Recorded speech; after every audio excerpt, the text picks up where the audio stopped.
Ever feel like the fitness industry is just a blur of workout routines and protein powders? Yeah, it can definitely seem that way sometimes. If you're the kind of person who wants to understand the real engine behind a thriving fitness business, like what makes some gyms magnetic while others just sort of exist, then you're definitely in the right place today. And today we're tackling a really interesting question.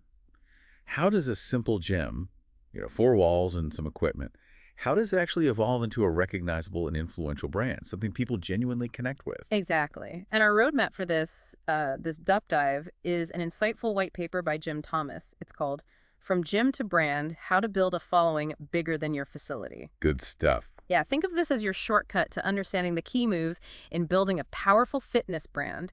And it doesn't matter if you're a fitness pro yourself or just, fascinated by what makes businesses tick. We're aiming for those aha moments, those insights you can maybe even apply elsewhere. Right. Actionable stuff. So let's get straight to it then. What's the fundamental difference, according to Thomas, between just a gym and a real brand in this fitness space? Well, the way Jim Thomas breaks it down, a gym is often seen primarily as a place, a facility. Got equipment. Right. It tends to compete on the practical stuff, price, maybe the range of machines, or just how easy it is to get to. Almost like a commodity then, like buying gas. Kind of, yeah, it's functional.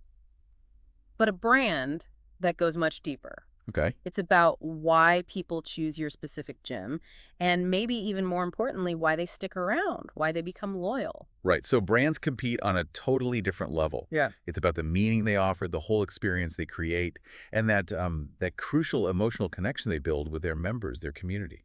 And Jim Thomas poses this really great question in the paper. It makes you stop and think. He asks, are members talking about my training, or are they talking about what we stand for? Ooh, that's a good one.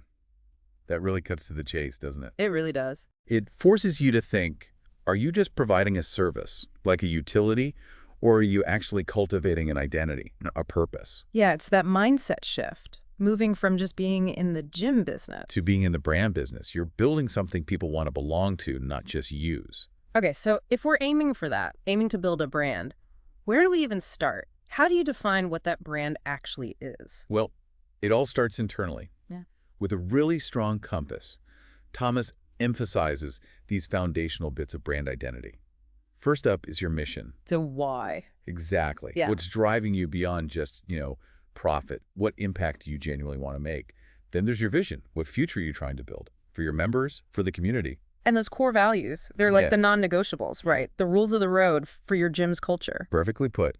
They dictate how you operate, how you treat people, the standards you won't compromise on. And then you layer on your brand's voice and style. Okay, what does that mean exactly? Voice and style. It's how your brand communicates consistently. So think about the welcome at the front desk, the captions on your social media, the look of your signage, even the tone your trainers use when coaching.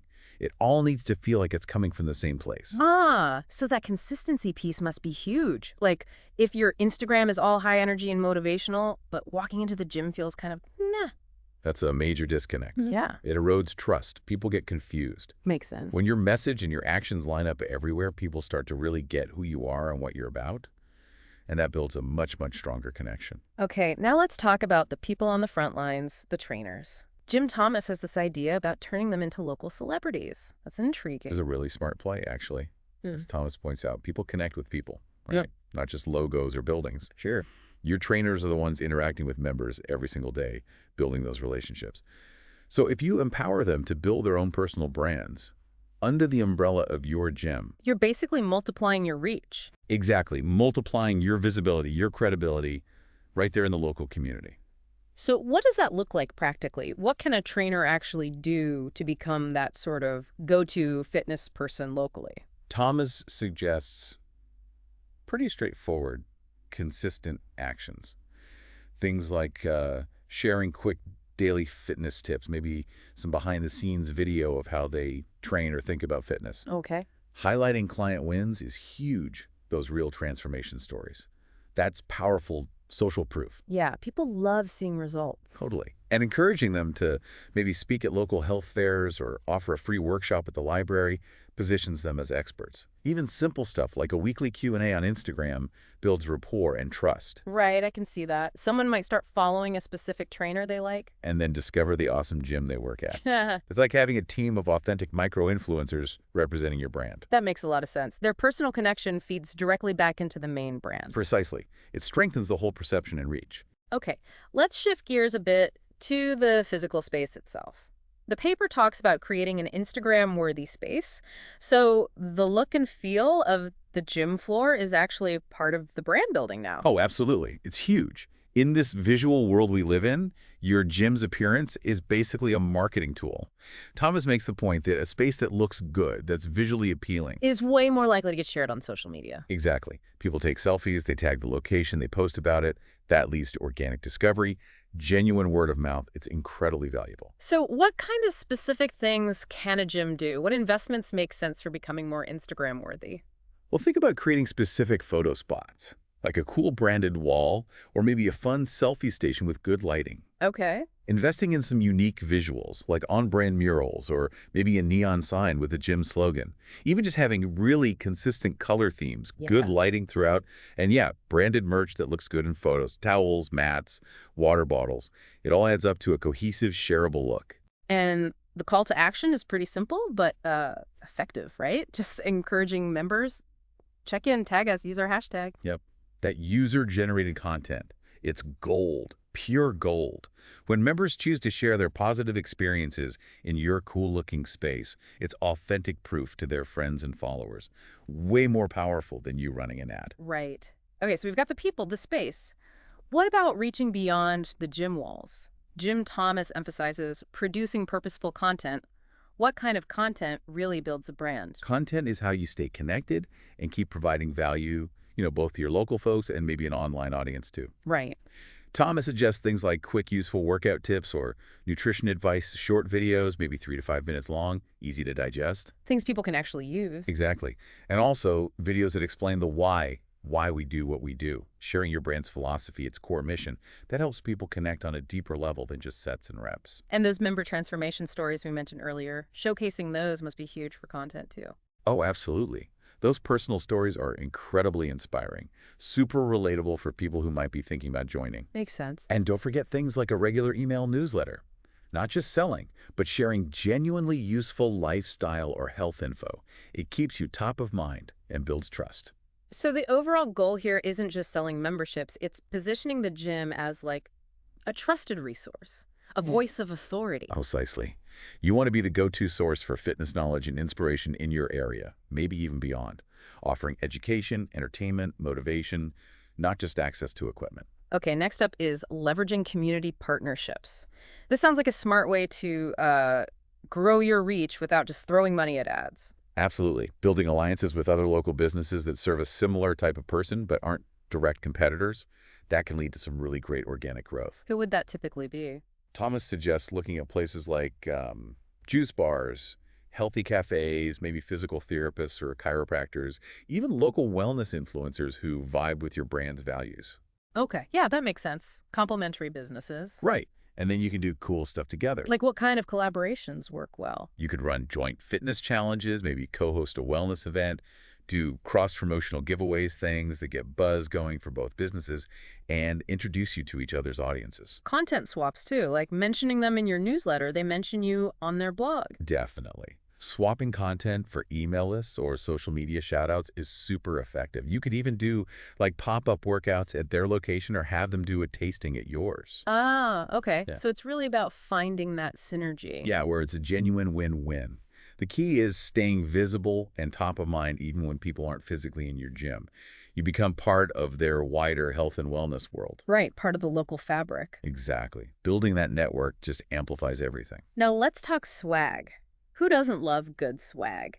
Jim Thomas mentions launching desirable branded gear, but this is more than just sticking a logo on a cheap t-shirt, I'm guessing. Oh, way more. If you do it right, branded apparel becomes like little walking billboards for your gym. Huh, yeah.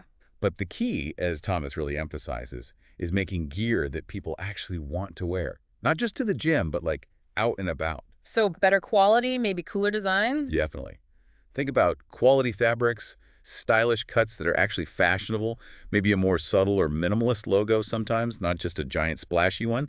Things people feel good wearing. And maybe doing limited edition runs, like seasonal stuff. Exactly. That creates scarcity, bit of buzz. People want the cool, limited drop. Hmm. And you can use gear strategically too. Maybe reward member referrals with a nice hoodie or feature members wearing your stuff on social media. Right, so it encourages them to become advocates. Totally. It turns your loyal members into enthusiastic brand ambassadors, basically for free. It's a neat cycle, isn't it? Good gear people want more visibility, attracts new people. Precisely. It just extends your brand's presence right into people's everyday lives. Okay, so a strong brand isn't just about outward stuff like gear and content.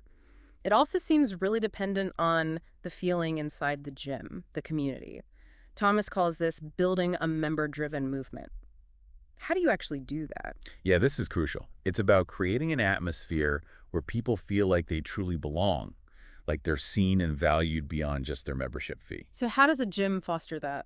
Well, Thomas suggests things like publicly celebrating member wins milestones, PRs, even birthdays.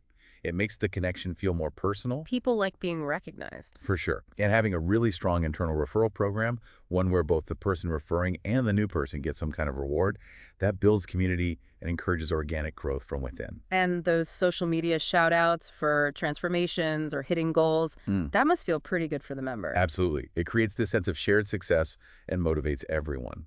He also mentions things like holding occasional town hall type events. Town halls for feedback. Yeah, just giving members a chance to share their thoughts, feel heard, maybe suggest things. It fosters a sense of ownership, of co-creating the community, and maybe having a private online group, like on Facebook or Discord. Ah, so members can connect outside of class times. Exactly. Support each other, share tips, organize social things. It strengthens those bonds. So when members feel seen, supported, like they're part of something bigger. They become way more connected to the brand. They're not just customers anymore. They're part of the movement, part of the tribe. Makes sense. Now, in today's world, a brand can't really be limited just by its physical location, right? Jim Thomas talks about scaling with digital products and online programs. This feels like a big opportunity. Oh, it's huge. This is how you break free from the limits of your four walls by offering things like remote coaching or online training plans. Covering workouts, but maybe nutrition and recovery too. Exactly. All of it. You could offer virtual check-ins, maybe hybrid memberships for people who want a mix of in-person and online. You even create a paid online community or a coaching app. So you can reach people who don't live nearby, or maybe members who move away. Precisely. They can stay connected to your brand, keep benefiting from your expertise, even if they can't physically come to the gym anymore. Or maybe they just prefer the flexibility. Right. So it expands your reach massively. Totally expands your reach, diversifies how you make money, and lets you build a community that isn't tied to one specific place. Okay, finally, and this feels like maybe the most powerful piece, Jim Thomas emphasizes telling a bigger story, connecting emotionally, selling more than just fitness. Yeah, this is where it gets really impactful. The strongest brands, the ones people feel truly loyal to, they tap into deeper human desires, aspirations. And storytelling is the way to do that. It's the absolute key to forging that emotional bond. Share the real journeys of your members, not just the before and after photos, but the challenges, the breakthroughs, their why. And the gym story too, like why it was started. Definitely. Articulate the story behind the gym's creation, the passion that drives your team. What are the core values you live by? Be open about obstacles you faced and overcome. Celebrate the victories, both the gyms and the members. It builds authenticity. So it's about framing the gym as more than just a workout spot. Exactly. Position it as a catalyst for, like, holistic personal transformation. Physical, sure, but also mental, emotional well-being, helping people become the best versions of themselves. That's a powerful story. Wow. Jim Thomas wraps it up with this really strong thought. The gym may be local, but your brand can be limitless. That kind of sums it all up, doesn't it? It really does. It's a profound point. A physical building has limits, square footage, geography, but a well-built brand, something built on values, community, stories, connection, that can resonate way beyond the local neighborhood. Its influence can be huge. So the big takeaway here, the core message, it seems, is that succeeding in fitness today really requires this fundamental shift. You got to move from just operating a gym. To intentionally, strategically cultivating a strong, recognizable, resonant brand, something people feel part of. And as we've walked through, using Jim Thomas's white paper as a guide, there are actually a lot of concrete, actionable steps you can take. Yeah, from nailing down your identity and building that internal community to using digital tools smartly and crucially, telling that bigger, more compelling story. It really makes you think, doesn't it, for anyone listening? What aspect of what you're currently doing, whatever it is, work or passion project, Hmm. what part of it has the potential to become a real brand, something with impact beyond just its basic function?